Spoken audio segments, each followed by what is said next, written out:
السلام علیکم ورحمۃ اللہ وبرکاتہ۔ بسم اللہ الرحمن الرحیم۔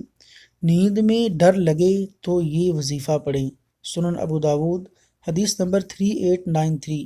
رسول اللہ صلی اللہ علیہ وسلم نیند میں ڈر جانے والوں کو یہ دعا سکھلاتے تھے: اعوذ بکلمات اللہ التامہ من غضبہ وشر عبادہ ومن ہمزات الشیاطین وان یحضرون۔ ترجمہ: میں اللہ کے تمام کلمات کے ساتھ پناہ مانگتا ہوں، اس کے غضب سے، اس کے بندوں کے شر سے، اور شیطانوں کی گمراہ کن چالوں سے، اور ان کے حاضر ہونے سے۔